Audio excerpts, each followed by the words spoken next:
இன்றைய நாளொரு சிந்தனை நிகழ்ச்சிக்கு உங்களை வரவேற்கின்றேன். இன்றைய நாளொரு சிந்தனை நிகழ்ச்சியில் நான் சொல்லப்போவது, உங்கள் எல்லாருக்கும் தெரியும், இஸ்ரவேலில் காட்டுத்தீ 500 ஏக்கருக்கு மேலே பரவி மரங்கள் எல்லாத்தையும் எரித்து சாம்பலாக்கி விட்டது. இது அந்த இஸ்ரவேலர்கள் அதை அணைக்க முடியாமல்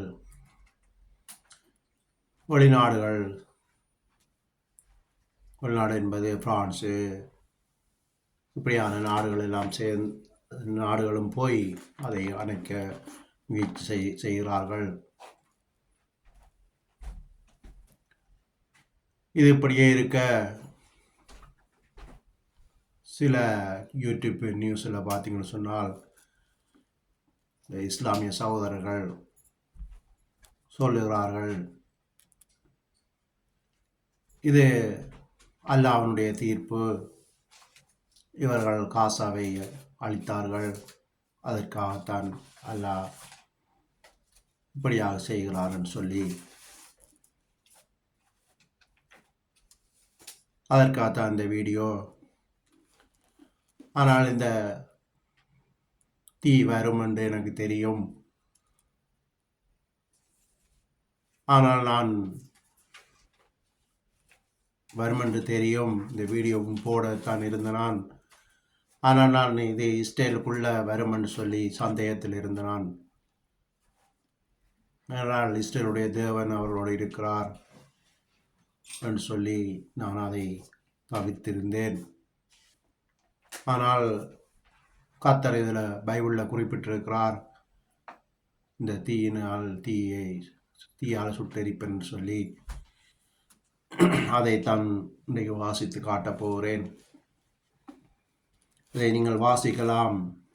எசேக்கியேல் 38:19 வாசிக்கலாம்.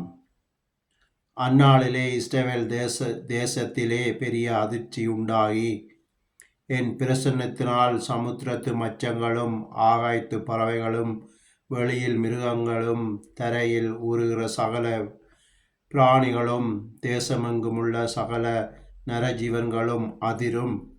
பர்வதங்கள் இடியும், செங்குத்தானவைகள் விழும், எல்லா மதில்களும் தரையிலே விழுந்து போகும் என்று என் எரிச்சலினாலும் என் சினத்தினாலும் அக்கினியினாலும் நிச்சயமாய் சொல்லுகிறேன்.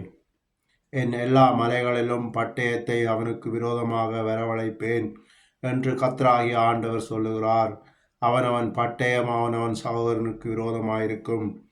கொள்ளை நோயினாலும் இரத்தம் சிந்துதலினாலும் நான் அவனுடைய வழக்காடி, அவன் மேலும் அவன் இராணுவங்கள் மேலும் அவனோடு இருக்கும் திரளான ஜனங்கள் மேலும் வெள்ளமாய் அடிக்கும் மழையையும் பெருங்காற்றையும் அக்கினியையும் கந்தகத்தையும் பரிசிக்க பண்ணுவேன்.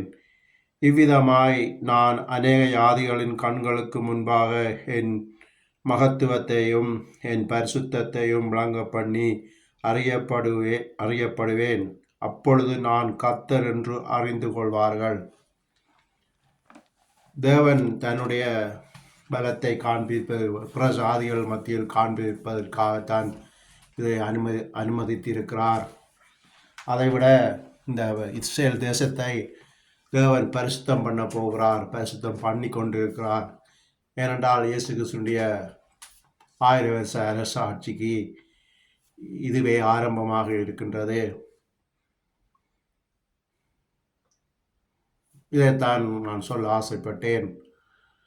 இதை தொடர்ந்து இனி நடக்க போகிறது, இப்போ இந்த கந்தகத்தால் அக்னியால் எரித்தார், அடுத்து நடக்க போவது, இந்த சில அரபு நாடுகள் சேர்ந்து அநேகமாக, நான் ஏற்கனவே வீடியோ ஒன்று போட்டிருக்கிறேன், 6 குரூப் நாடுகள், இந்த இயக்கங்கள் ஹமாஸ், ஹிஸ்புல்லா அப்படியான இயக்கங்கள் சேர்ந்து 6 குரூப் சேர்ந்து இஸ்ரேலுக்கு எதிராக போவார்கள். இஸ்ரேலை அடிப்பதற்காக இவர்கள் அந்த சேர் மலை என்று சொல்லி மலையில் அந்த பள்ளத்தாக்கிலே விழுவார்கள். எல்லாரும் அங்கே இறந்து போவார்கள். இனி நடக்க போகிற காரியம், 7 மாதத்துக்கு இஸ்ரவேலர்கள் அந்த உடலை எடுத்து அடக்கம் பண்ணுவார்கள்.